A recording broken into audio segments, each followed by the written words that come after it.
My own son, the boy I raised with love and sacrifice, took my grief as an opportunity to strip me of everything. While I was still mourning my husband, Michael put a pen in my hand and papers in front of me. He said they were for my health, for my comfort, for my future. But in truth, each signature pulled the floor out from under me. The house where I spent 50 years with Robert, gone. My independence, gone. My trust, my dignity, my freedom, all stolen in the quietest, cruelest way. He didn't comfort me when I needed him most. He placed me in a nursing home, left me with strangers, and walked away without a backward glance. That was the moment my heart broke for the second time. The first was when I buried my husband. The second was when I realized my only child saw me not as his mother, but as a possession to control. But here's the part no one expected. I did not stay broken. I found the strength to fight back. And when the day of the court hearing came, I stood taller than I had in years, and took everything back. Have you ever trusted someone so deeply, only to learn that trust was being used against you? Have you ever watched a family torn apart over money, inheritance, or property? Or worse, have you ever wondered if the very people you love most could one day turn on you? This is not just a story about betrayal. It's a warning. A reminder that sometimes the deepest wounds come from the closest hands. Michael knew my heart was vulnerable, that I was blinded by grief. He came smiling, offering comfort, but each act of kindness was a step closer to my downfall. He sold my husband's car without asking, locked me out of my own study, and quietly rerouted my mail. Each move was so subtle that I didn't resist, because I trusted him. Until finally, he convinced me that a nursing home was for my own good. That's where he left me, alone, confused, abandoned. But what Michael didn't know was that his betrayal planted something in me far stronger than despair. Anger. Determination. A fire that had been waiting for its moment to rise. And when the truth came out, when I discovered exactly what he had done, I made a choice. I would no longer sit quietly and let my life be taken from me. I would fight. This is my story. A story of grief, betrayal, humiliation, and ultimately justice. Before we go further, have you ever seen families torn apart by money? Share your thoughts in the comments, because I know I'm not the only one who has faced this kind of heartbreak. And if you're listening right now thinking, I never want to end up powerless like Eleanor, then hit subscribe. These stories aren't just for entertainment. They are lessons, warnings, shields. Don't just watch and walk away. Protect yourself with knowledge, because ignoring these lessons is how people lose everything. At first, Michael's presence was a comfort. He answered condolence calls when I couldn't bear to pick up the phone. He managed the paperwork I had no strength to face. He even smiled the same way his father used to, and for a brief moment, I thought I could lean on him. But the comfort didn't last. Slowly, quietly, changes began to appear. Robert's car, the one he had driven for years, was gone within days. It's too old, too much trouble, Michael said. In its place sat a sleek, modern vehicle I had never seen before. He waved his hand, insisting it was for efficiency. Then it was Robert's hunting collection. Antique rifles he had cared for all his life, sold. Dangerous things to have around, Michael explained, shaking his head as though he was the responsible one. I wanted to object, but grief made me weak. I told myself he was helping, that perhaps I didn't need reminders of what I had lost. One evening, I tried to enter Robert's study, the room that had always been his sanctuary. The door was locked. Where once I could walk in freely, now an electronic keypad barred the way. I asked Michael about it, and he smiled with that reassuring tone. Just sorting through Dad's documents. I'll give you the code once I finish. He never did. Soon after, the mail stopped arriving. No gardening magazines, no bank statements, not even the local flyers I like to read with my morning tea. I've set you up for digital mail, Mom. Less clutter. More secure, Michael told me. He had the password, of course, and I didn't. I told myself to trust him. After all, he was my son. My only son. The child I had raised with love and sacrifice. Why should I question him? Yet a quiet unease started to settle in my chest. Each helpful gesture was another piece of my independence taken away. I began to sense that the home Robert and I had built over 50 years was no longer mine. It was slipping out of my hands, one small act at a time, and I had no idea how far Michael was willing to go. Michael's suggestions began lightly, almost harmless at first. When he noticed me struggling with the laundry basket, he tilted his head and said, "Mom, maybe it's time we get someone to help around here. Just so you don't overdo it." I shook my head. I've been managing this house for decades. I can still fold a shirt. He didn't argue. He only smiled, that same polite smile that now seemed to cover something else. A few days later, as I twisted a stubborn lid off a jar of jam, he mentioned my blood pressure. The doctor said it was a bit high, remember? Wouldn't it be nice to be somewhere safe, where everything's taken care of? Meals, medicine, activities. You wouldn't have to lift a finger. My chest tightened. "This is my home," I answered firmly. "Your father and I built our lives here. I'm not leaving." Michael nodded as if in agreement. "Of course, Mom. Just thinking about what's best for you." The conversation ended there, but the seed had been planted. A week later I fell. It wasn't dramatic, just a stumble on the cellar steps when I went to fetch old photographs.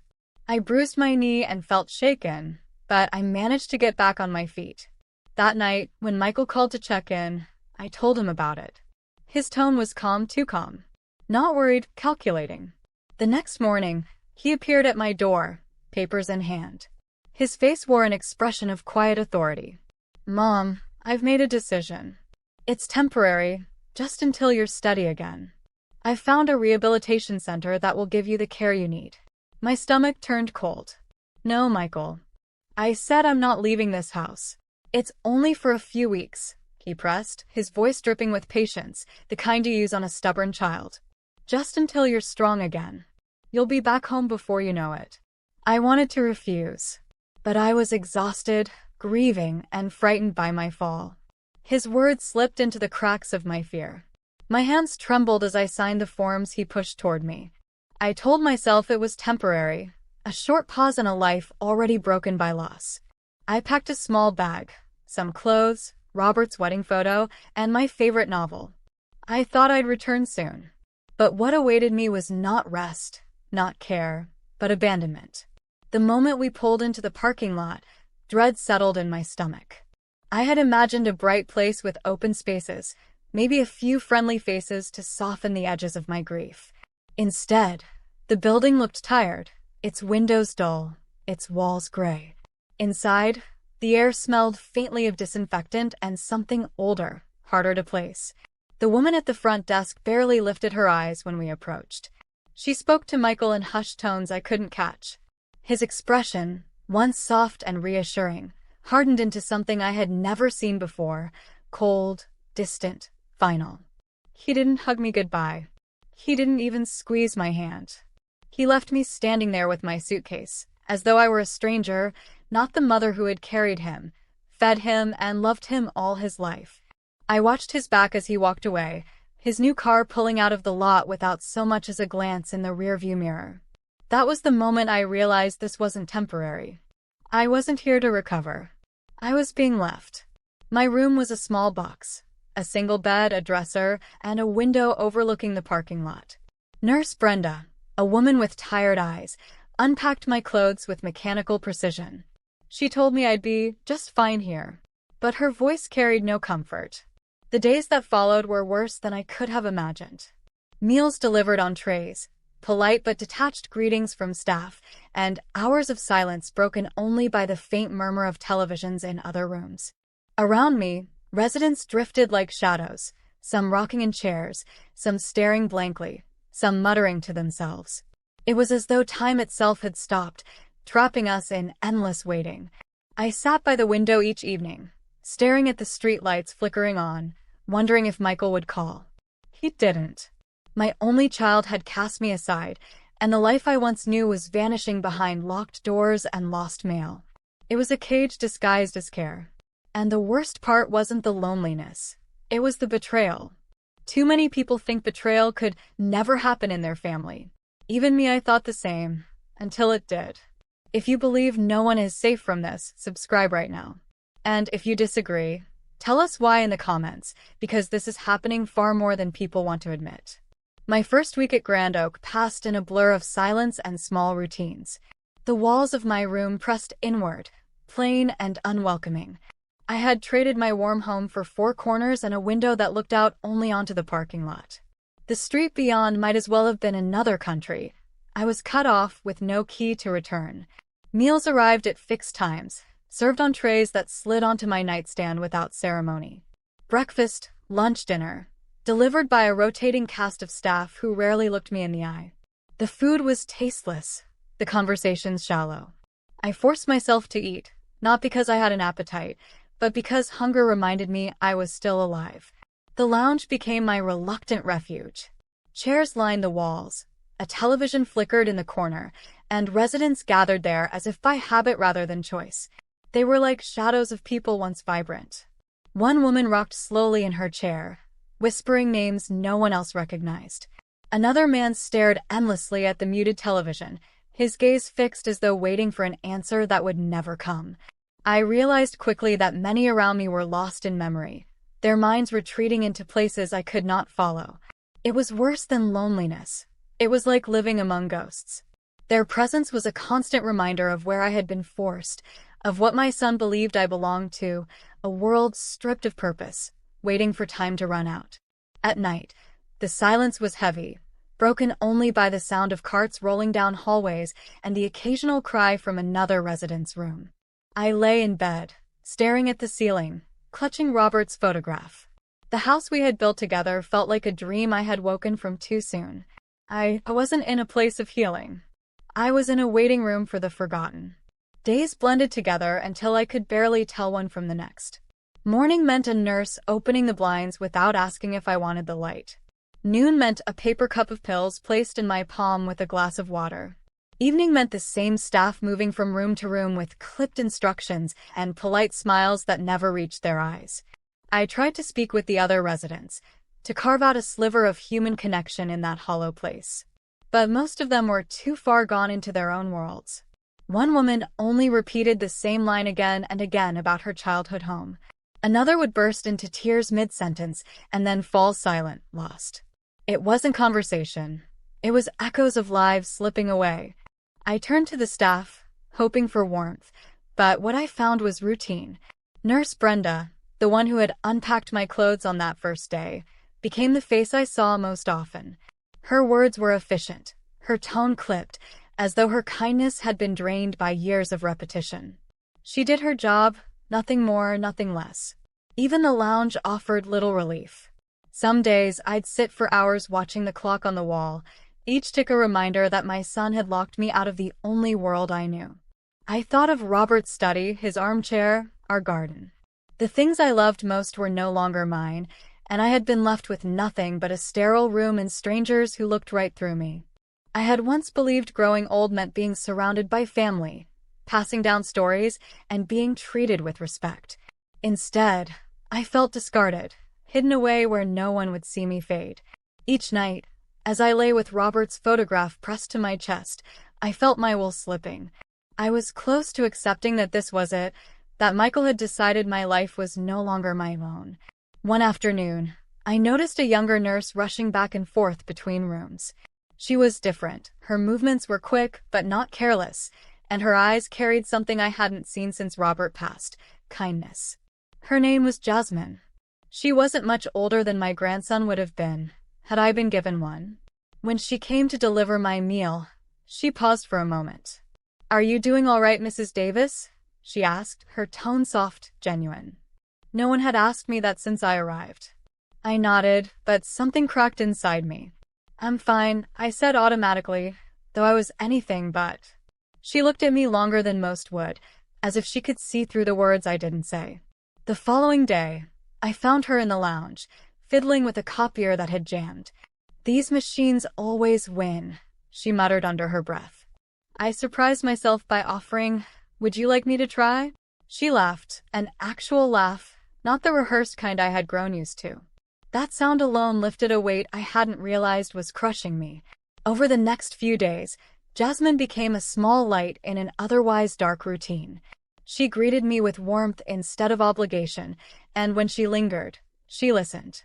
For the first time since Robert's death, I felt the stirrings of hope. Maybe not all doors had closed.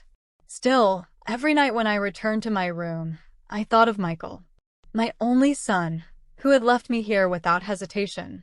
The betrayal cut deeper with every passing day. Yet Jasmine's presence reminded me that even the smallest act of compassion could break through despair. She didn't know it yet, but she was about to become the thread that tied me back to the life Michael tried to steal. Would you forgive your child if they betrayed you like this? Or is betrayal unforgivable? Tell us in the comments. I want to hear your heart. And if hearing this breaks your heart, imagine how many others need these lessons too. Don't just scroll by, subscribe now so these warnings keep reaching those who need them most. It began with a simple favor.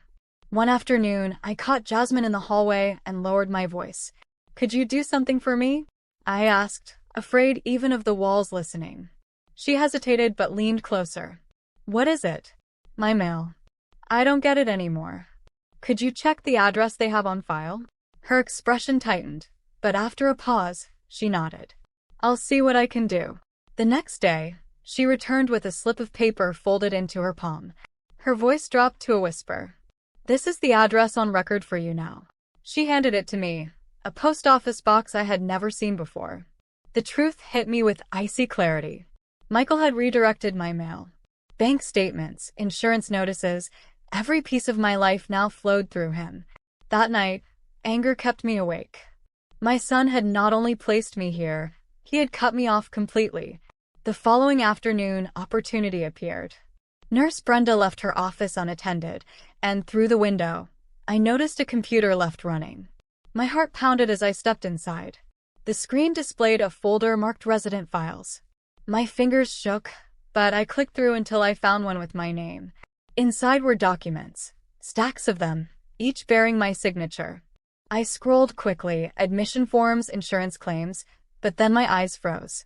A legal form stared back at me. Durable power of attorney for financial management. At the bottom, my own shaky handwriting. Appointing Michael as my agent. My breath caught. I didn't remember signing this. But there it was. Another file opened. Quitclaim deed. Dated just after Robert's funeral. My name, once tied forever to our Laurel Street home, had been replaced by Michael's. I gripped the edge of the desk to steady myself. My son had stolen the very walls of my life, the place where I raised him, the memories of my marriage, the home Robert always said had a soul. And still, that was not the worst of it. I scrolled further, my breath shallow, each click dragging me closer to the truth I dreaded. At the bottom of the folder, a final document waited. Petition to appoint guardian of the person. My hands trembled as I opened it. The words blurred at first, but slowly, painfully, I understood. Michael had claimed I was in mental and physical decline, incapable of caring for myself. He was requesting full guardianship, control over my decisions, my finances, my life. And the date. My heart lurched when I saw it. The hearing was scheduled for 3 days from now. 3 days until a judge could declare me legally incompetent. 3 days until my son would hold not only my home, not only my accounts, but my very existence in his grip. A chill spread through me. For a moment, despair pressed heavy on my chest. I had been blind with grief, and Michael had taken advantage of that weakness. He had walked me into this trap step by step, smiling as though he were saving me. But despair gave way to something sharper. A heat rising in my chest. My husband's face came to me. Robert, steady and strong, always reminding me that I was braver than I knew. He would not want me to sit quietly and surrender. I straightened in that empty office, staring at the glowing screen as though it were daring me to give up. No. If Michael thought he could bury me under paperwork and lies, he had underestimated the woman who raised him. I had 3 days. And in those 3 days, I would not be the frail widow he imagined. I would become something else entirely. A mother betrayed, yes, but also a woman prepared to fight for her life. That night, I could not sleep. I paced the narrow room, my slippers whispering against the linoleum floor, Robert's photo clutched to my chest. Every memory of our life together surged through me. The house we built, the sacrifices we made, the pride we felt watching Michael grow. All of it was being twisted into something ugly, something unrecognizable. The betrayal was sharper than any knife. My son had stolen not only my possessions but also my dignity. He wanted the law itself to declare me powerless. That thought should have broken me. Instead, it hardened me. I stood at the window, staring out at the parking lot lights. For the first time since Robert's passing, grief was no longer the loudest voice in my head. Anger was. Determination was. If Michael thought I would bow to his plan, he was about to meet a mother he had forgotten existed. I thought of Robert's words, "Our home has a soul." Michael had taken the house, but he would never touch my spirit. That soul lived in me, and I would carry it into that courtroom. I began to plan, not with despair, but with clarity. I needed help, yes, but not from my son. Jasmine's kindness had shown me there were still allies to be found. Somehow I would get word out. Somehow I would not walk into that courtroom alone. For years, I had been the caretaker of my family. Now I would be the defender of myself. The fight for my life had begun, and I would not surrender. I knew I couldn't face Michael's scheme alone. 3 days wasn't much time, but I had one small advantage: Jasmine. Her kindness had already broken through my despair, and now she was the only person I dared to trust. That evening, as she delivered my dinner tray, I lowered my voice. "Jasmine, I need your help." She glanced toward the hallway, nervous. "Mrs. Davis, if this is about your son, I can't get involved. I could lose my job." A tear slid down my cheek before I could stop it. "Please listen to me. My son isn't helping me, he's destroying me. He's taken my house. He's taken my mail. And now I've discovered he's trying to take guardianship over me. The hearing is in 3 days. If I don't act now, I'll lose everything." She froze, torn between fear and compassion. I pressed on. "I don't need much. Just one phone call. One chance to reach someone who can help me." Jasmine's lips parted, but no words came. I could see her thinking of the risk, weighing her loyalty to her employer against the silent plea in my eyes. Finally, she whispered, "One call. But you'll have to be quick." The next day, at exactly 3 o'clock, she slipped a small disposable phone into my hand. "The staff takes their smoke break around this time. You'll have 15 minutes. No more." My heart raced as I dialed a number I hadn't used in years. Arthur Henderson, Robert's old lawyer and trusted friend. He answered on the third ring, his voice raspy with age. "Arthur, it's Eleanor," I whispered, my voice trembling with urgency. "Robert's wife. I need your help. Michael, he's trying to declare me incompetent. He's already taken the house." Silence. Then a sigh. "Eleanor." I was expecting this call. Arthur's voice steadied as he continued. "Before Robert passed, he came to see me. He suspected something was wrong with Michael.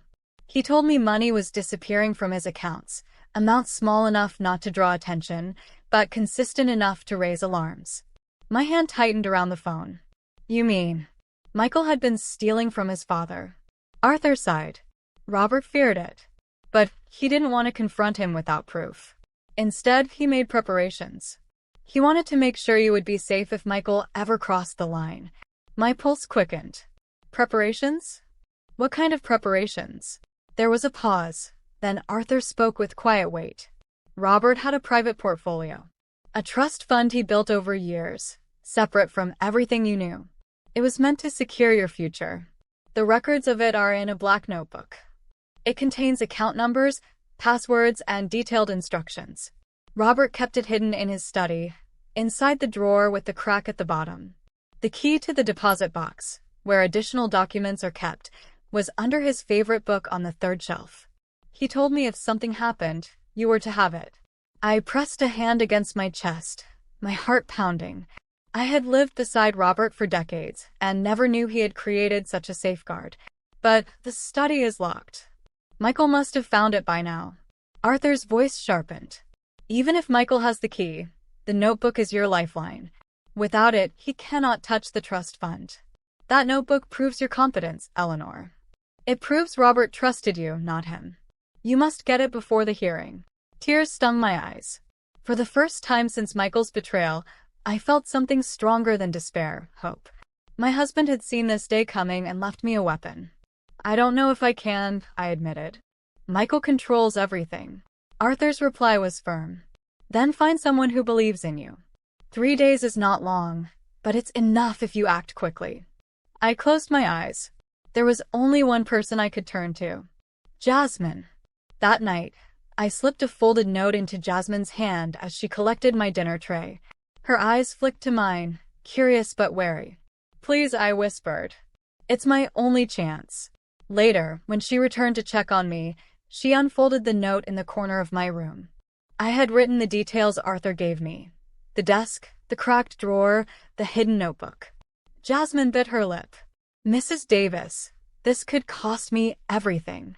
I know, I said softly, but Michael is trying to take my life away. That notebook is the only proof I have. Without it, the court will believe his lies. I'll be declared incompetent. Please, you're the only one who can help me. She paced, torn between duty and compassion. Finally, she stopped and met my eyes. I'll do it. But you need to be ready. If I get caught, I can't protect you. The following evening, she returned with a small black notebook tucked under her uniform. Her hands trembled as she passed it to me. I went after my shift, she whispered. I had to break in. He wasn't there. I don't know how long until he realizes it's missing. I clutched the notebook as though it were life itself. Relief and gratitude washed over me, so strong I could barely speak. You've saved me, I whispered. Jasmine shook her head. No, you'll save yourself.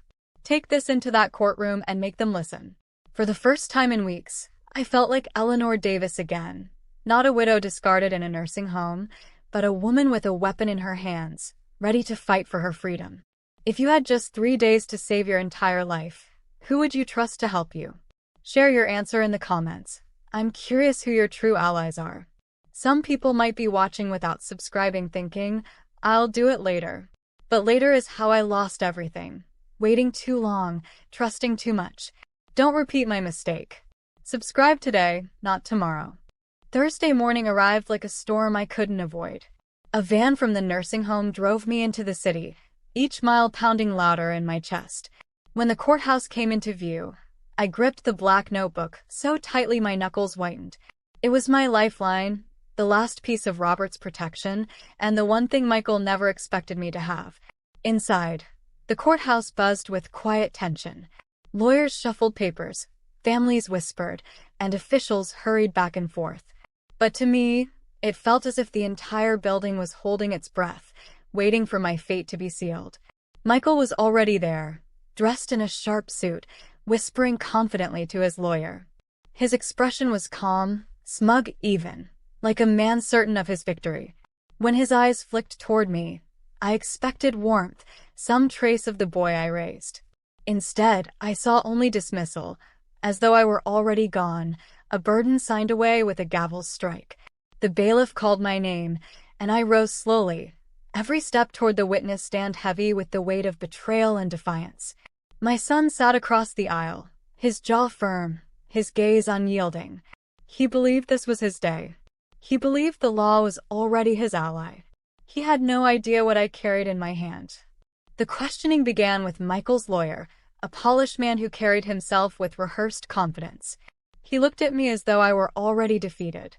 Mrs. Davis, he started smoothly, can you tell the court when you last handled your own finances? I straightened in my chair. Before my son insisted on taking over after Robert's passing. He nodded, scribbling something on his notepad. So, you admit it has been some time since you've managed such matters on your own? His tone was calm, but his words were sharp blades disguised as courtesy. Next came the questions about my health. Isn't it true, Mrs. Davis, that you recently fell at your home? That you required assistance afterward? Yes, I said evenly. I stumbled on the steps and bruised my knee. I recovered. He raised an eyebrow, feigning sympathy. Would you agree that falls such as these can be dangerous at your age? He was crafting a story for the judge, one where I was fragile, confused, incapable. Each question was a brick in the wall he wanted to build around me, a wall that would trap me in Michael's guardianship forever. Mrs. Davis, he pressed on, do you remember signing a power of attorney document granting your son authority over your finances? I took a breath. I remember signing something I was told was for short-term rehabilitation. I was grieving. I trusted my son. His smile was thin, calculated. So you admit you did not read the documents carefully? Whispers stirred in the courtroom. He wanted me painted as careless, naive, too feeble-minded to understand the papers in front of me. Every word, every carefully placed pause, was designed to strip me of credibility. Michael sat watching, his confidence unshaken, certain that this was all going according to plan. But he didn't know I had more than words on my side. I had proof. When Michael's lawyer finished, he leaned back in his chair with the confidence of a man who thought he had crushed his opponent. The judge turned to me. Mrs. Davis, you may respond. I tightened my grip on the notebook. My voice came steady, stronger than I expected. Your Honor, I was told those documents were temporary. My son misled me at a time when I was grieving. He knew I was vulnerable, and he exploited that grief. A murmur rippled through the courtroom. Michael shifted in his seat, but I didn't look at him. My eyes stayed on the judge. I trusted my son, I continued. But that trust was twisted into a weapon against me. What I signed was not explained truthfully. And I have proof of my husband's intentions. Proof that shows I am competent, capable, and aware of what is happening to me. With that, I lifted the small black notebook and placed it on the stand before me. Gasps filled the room. Michael's lawyer leaned forward sharply, his composure cracking. Michael himself went pale, his jaw tightening. This notebook, I said, my voice firm, contains records of a trust fund my husband established for me. He kept it hidden because he suspected Michael might one day act out of greed. Every account, every password, every instruction, it's all here. My husband trusted me with this, not my son. It proves I am of sound mind, and it proves my son has been deceiving me and this court.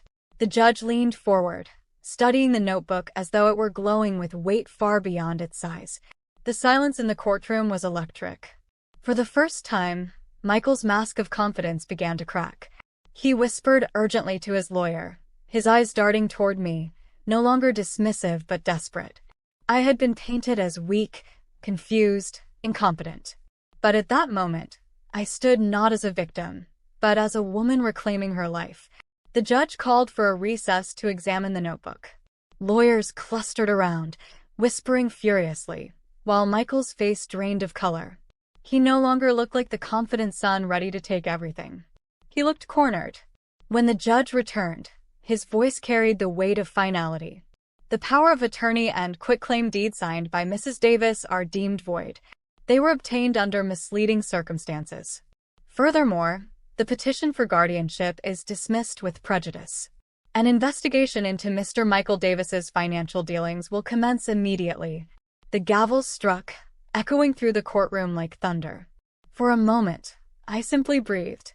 The heavy air that had pressed on me since Robert's death seemed to lift.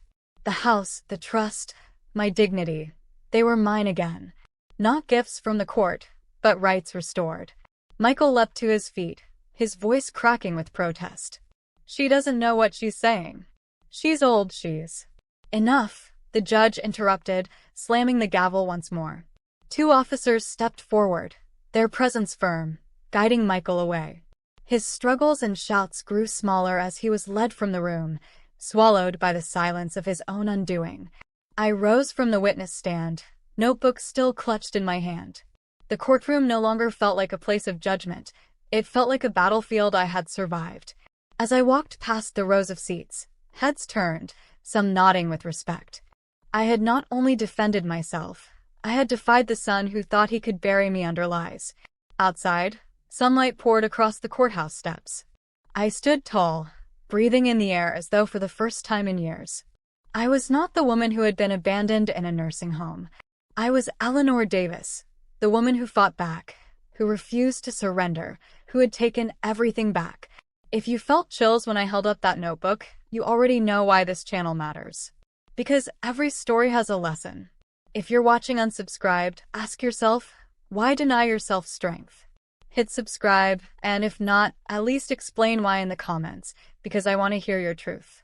When I stepped out of the courthouse, the sunlight felt different, brighter, warmer, like it was greeting me instead of reminding me of what I had lost. For months, I had lived under the shadow of grief and betrayal. Now, for the first time, I felt free. The house on Laurel Street was still mine. The trust Robert built was intact. More than property, more than money, I had reclaimed my dignity. My son had tried to make me a prisoner of my own sorrow, but I had walked into that courtroom and proved I was still strong, still capable, still Eleanor Davis. As the days passed, I returned home. Walking through the door, I inhaled the familiar scent of the wooden floors, the quiet comfort of Robert's armchair, and the memories that lived in every corner. They were still mine, untouchable, eternal. But something had changed in me. I was no longer the woman who had signed papers without question, too broken to resist. I had faced betrayal head-on and found the strength to rise. That, I realized, was Robert's final gift to me. He hadn't only left me a trust fund, he left me a reminder that love prepares us, even for the battles we never thought we'd have to fight. In quiet moments, I still think about Michael. A part of me mourns the boy I raised, the child I once believed would carry his father's values forward. But betrayal has a way of showing us truths we wish weren't there. Family does not always mean loyalty. Love does not always mean protection. Sometimes, the greatest harm comes from the people closest to us. And yet, betrayal is not the end. What matters is how we respond when the ground is pulled out from under us. I could have surrendered. I could have believed the lies written in those documents. But instead, I chose resilience. I chose to honor Robert's memory not by weeping forever, but by standing tall when it mattered most. That is the lesson I carry, and the one I want you to carry with me. We are stronger than the people who try to break us. No matter how deeply trust is abused, dignity can still be reclaimed. I am Eleanor Davis, and I did not let betrayal be the final chapter of my life. Neither should you.